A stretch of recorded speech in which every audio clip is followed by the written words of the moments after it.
So may profit ka sa isang bundle na 6,000. Mabilis pa yung return of investment mo sa stocks mo or sa capital. So yun lang. Yo, what's up? Mag-abrihan na po tag ladies jeans ng number 2 guys. 100 lbs meaning 45 kilos. Ay, ladies jeans number 2. USB, let's go.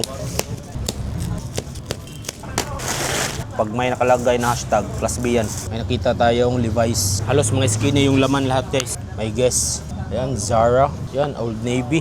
Ayan, American Eagle. American Eagle again. So guys, ito guys, pang display namin sa shop namin. So, pag new arrival, gaya namin ito ng 100 each. Kahit branded. Yan, Old Navy. Dati, 85 lang yung bigay namin dito. Kaso, medyo nagmahal na yung bill. Ngayon, naging 100 na yung pants namin at saka yung jacket. So, hindi na lugi. Sa 100 pesos, may skinny pants ka na. Pag maswerte na ikaw pa nakakuha ng branded, yan, paldo. Mga skinny lahat. Old Navy. Yan, may Guess pa. So, gaya ng ganito, ikaw nakakuha ng Guess, benta mo ng 50, ganyan. So, goods na. Pero paunahan lang talaga sa arrival guys. Yan, American Eagle.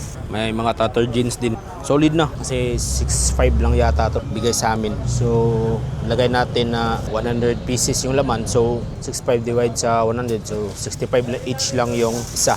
Benta namin ng 100. May konting profit naman kahit papano. Ayan guys, American Eagle na tattered. So guys, tatanong nagbebenta ba kami ng bundle? Hindi pa sa ngayon guys. Kasi yung mga bundle namin kulang pa pang supply sa branches. So baka next time pag meron maraming stocks. Mga 10 pieces na yung nasiparate ko na branded. Halos 1/4 pa yung na-check ko. So let's go. Sana maraming branded. Yan, American Eagle. Ayan, Lee. Solid na rin yung quality nito guys. Ayan, may Levi's pa. May Old Navy. Ayan, may tattered na Hollister guys. Ganda pa. Old Navy. So ayan, Gap. Medyo marami-rami na yung nakuha natin na branded. Yo guys, yung naghahanap ng mga ganitong mga item, try nyo lang sa mga nagbebenta ng mga USB. Meron din silang ganitong mga code. Gaya nito, ladies jeans number 2. Naglalaro lang ito sa mga 6,000 to 7.5 yung price. Yan, depende yan sa sa seller ng bill. So, sa amin, 6.5 lang yata to sa amin. So ayan, solid na rin ito. May mga tattered jeans, skinny na tattered. Goods na. Kahit hindi branded, kaya mo yung ibenta ng 150. Huwag nyo lang pataasan ng presyo kasi hirapan kayo mabenta yung item. Matagal yung return of investment nyo sa stocks. Benta nyo lang, tubuan nyo ng 70, ganyan. Yung branded, tubuan nyo ng 100, bigay nyo 150, ganyan. Branded or 200, depende sa yung mga Levi's, bigay nyo 200, ganyan lang nabintahan.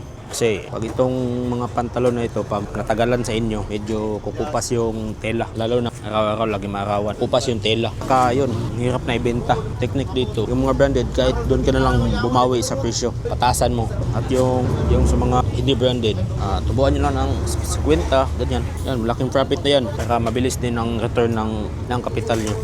Yan, American Eagle. Yan, Old Navy. Yan, Gap. So guys, bilangin natin yung branded na separate ko.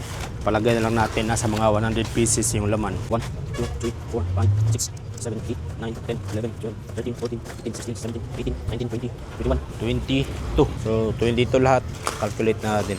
22, may profit ka dito na 100 each. 1,200 yung kita mo sa branded lang. Kung may mga 80 pieces ka pa natira, kahit sa 80 pieces mo may profit ka na 50 each. 80 pieces na hindi branded. So sa 80 pieces may profit ka doon na 58. 4,000 plus 2,000 sa branded. So may profit ka sa isang bundle na 6,000. Labas na yung capital mo dyan. Kahit na magnet ka ng 4,000. So may 4,000. Goods na yun sa isang bundle. Mabilis pa yung return of investment mo sa stocks mo or sa capital. So yun lang. Bye.